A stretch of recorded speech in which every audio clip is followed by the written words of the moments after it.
ओम नमो भगवते वासुदेवाय। श्रीमद् भगवत गीता का 8वां अध्याय।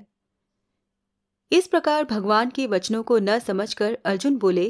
हे पुरुषोत्तम, जिसका आपने वर्णन किया वो ब्रह्म क्या है, अध्यात्म क्या है, कर्म क्या है और अधिभूत नाम से क्या कहा गया है, अधिदेव नाम से क्या कहा जाता है। हे मधुसूदन, यहाँ अधियज्ञ कौन है और वो इस शरीर में कैसे है, और युक्त चित्त वाले पुरुषों द्वारा अंत समय में आप किस प्रकार जानने में आते हो। इस प्रकार अर्जुन के प्रश्न करने पर श्री कृष्ण भगवान बोले, हे अर्जुन, परम अक्षर अर्थात जिसका कभी नाश नहीं हो, ऐसा सच्चिदानंद घन परमात्मा तो ब्रह्म है, और अपना स्वरूप अर्थात जीवात्मा अध्यात्म नाम से कहा जाता है, तथा भूतों के भाव को उत्पन्न करने वाला शास्त्र विहित यज्ञ, दान और होम आदि के निमित्त जो द्रव आदियों का त्याग है वो कर्म नाम से कहा गया है। उत्पत्ति, विनाश, धर्म वाले सब पदार्थ अधिभूत हैं और हिरण्यमय पुरुष अधिदैव है। और हे देहधारियों में श्रेष्ठ अर्जुन, इस शरीर में मैं वासुदेव ही विष्णु रूप से अधियज्ञ हूँ, और जो पुरुष अंतकाल में मेरे को ही स्मरण करता हुआ शरीर को त्याग कर जाता है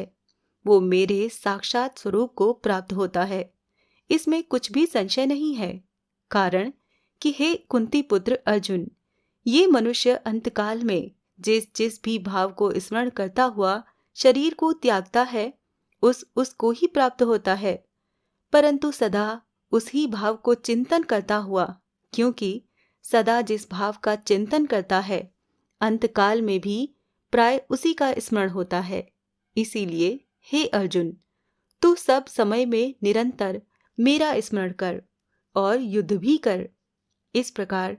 मेरे में अर्पण किए हुए मन बुद्धि से युक्त हुआ निस्संदेह मेरे को ही प्राप्त होगा। हे पार्थ, ये नियम है कि परमेश्वर के ध्यान के अभ्यास रूप योग से युक्त अन्य तरफ न जाने वाले चित्त से निरंतर चिंतन करता हुआ पुरुष परम प्रकाश रूप दिव्य पुरुष को अर्थात परमेश्वर को ही प्राप्त होता है। इससे जो पुरुष सर्वज्ञ, अनादि, सबके नियंता, सूक्ष्म से भी अति सूक्ष्म, सबके धारण पोषण करने वाले अचिंत्य स्वरूप सूर्य के सदृश नित्य चेतन प्रकाश रूप अविद्या से अति परे शुद्ध सच्चिदानंद घन परमात्मा को स्मरण करता है, वो भक्ति युक्त पुरुष अंतकाल में भी योग बल से भ्रकुटी के मध्य में प्राण को अच्छी तरह स्थापन करके फिर निश्चल मन से स्मरण करता हुआ उस दिव्य स्वरूप परम पुरुष परमात्मा को ही प्राप्त होता है। हे अर्जुन,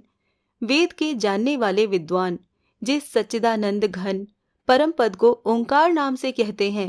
और आसक्ति रहित यत्नशील महात्मा जन जिसमें प्रवेश करते हैं तथा जिस परम पद को चाहने वाले ब्रह्मचर्य का आचरण करते हैं, उस परम पद को तेरे लिए संक्षेप से कहूंगा। हे अर्जुन, सब इंद्रियों के द्वारों को रोककर अर्थात इंद्रियों को विषयों से हटाकर तथा मन को हृदय में स्थिर करके और अपने प्राण को मस्तक में स्थापन करके योग धारणा में स्थित हुआ जो पुरुष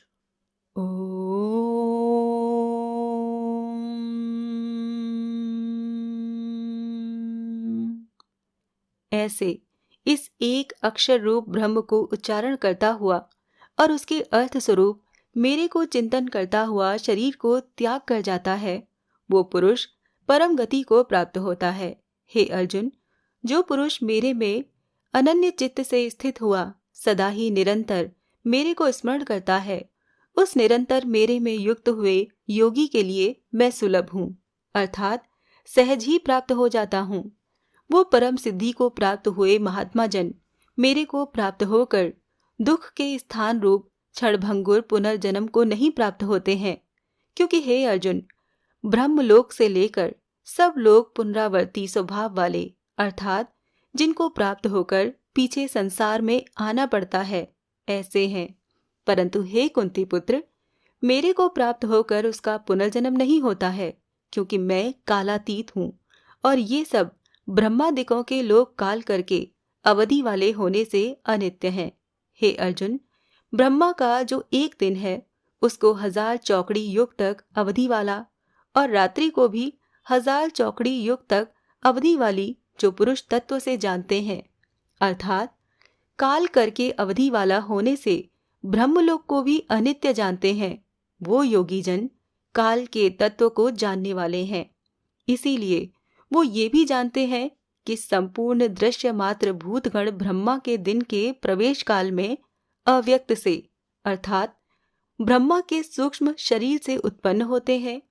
और ब्रह्मा की रात्रि के प्रवेश काल में उस अव्यक्त नामक ब्रह्मा के सूक्ष्म शरीर में ही लय होते हैं। वो ही ये भूत समुदाय उत्पन्न होकर प्रकृति के वश में हुआ रात्रि के प्रवेश काल में लय होता है और दिन के प्रवेश काल में फिर उत्पन्न होता है। हे अर्जुन, इस प्रकार ब्रह्मा के 100 वर्ष पूर्ण होने से अपने लोक सहित ब्रह्मा भी शांत हो जाता है, परंतु उस अव्यक्त से भी अति परे दूसरा अर्थात विलक्षण जो सनातन अव्यक्त भाव है, वो सच्चिदानंद घन पूर्ण ब्रह्म परमात्मा सब भूतों के नष्ट होने पर भी नहीं नष्ट होता। जो वो अव्यक्त अक्षर ऐसे कहा गया है, उसी अक्षर नामक अव्यक्त भाव को परम गति कहते हैं तथा जिस सनातन अव्यक्त भाव को प्राप्त होकर मनुष्य पीछे नहीं आते हैं, वो मेरा परम धाम है। और हे पार्थ, जिस परमात्मा के अंतर्गत सर्वभूत हैं और जिस सच्चिदानंद घन परमात्मा से ये सब जगत परिपूर्ण है, वो सनातन अव्यक्त परम पुरुष अनन्य भक्ति से प्राप्त होने योग्य है। और हे अर्जुन, जिस काल में शरीर त्याग कर गए हुए योगी जन पीछे न आने वाली गति को और पीछे आने वाली गति को भी प्राप्त होते हैं, उस काल को अर्थात मार्ग को कहूंगा। उन 2 प्रकार के मार्गों में से जिस मार्ग में ज्योतिर्मय अग्नि अभिमानी देवता है और दिन का अभिमानी देवता है तथा शुक्ल पक्ष का अभिमानी देवता है और उत्तरायण के 6 महीनों का अभिमानी देवता है, उस मार्ग में मरकर गए हुए ब्रह्मवेत्ता अर्थात परमेश्वर की उपासना से परमेश्वर को परोक्ष भाव से जानने वाले योगी जन उपरोक्त देवताओं द्वारा क्रम से ले गए हुए ब्रह्म को प्राप्त होते हैं। जिस मार्ग में धूमाभिमानी देवता है और रात्रि अभिमानी देवता है तथा कृष्ण पक्ष का अभिमानी देवता है और दक्षिणायन के 6 महीनों का अभिमानी देवता है,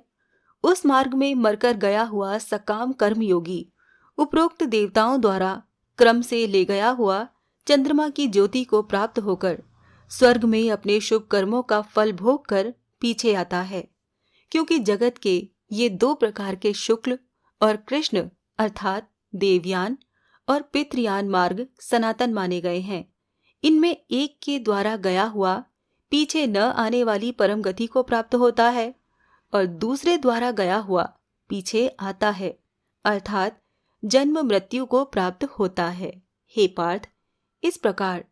इन दोनों मार्गों को तत्व से जानता हुआ कोई भी योगी मोहित नहीं होता है, अर्थात फिर वो निष्काम भाव से ही साधन करता है, कामनाओं में नहीं फंसता। इस कारण हे अर्जुन, तू सब काल में समत्व बुद्धि रूप योग से युक्त हो, अर्थात निरंतर मेरी प्राप्ति के लिए साधन करने वाला हो। क्योंकि योगी पुरुष इस रहस्य को तत्व से जानकर वेदों के पढ़ने में तथा यज्ञ तप और दान आदि के करने में जो पुण्य फल कहा गया है, उस सब को निसंदेह उल्लंघन कर जाता है और सनातन परम पद को प्राप्त होता है। इसी के साथ अक्षर ब्रह्म योग नामक 8वां अध्याय यहीं पर समाप्त होता है। जय श्री कृष्णा।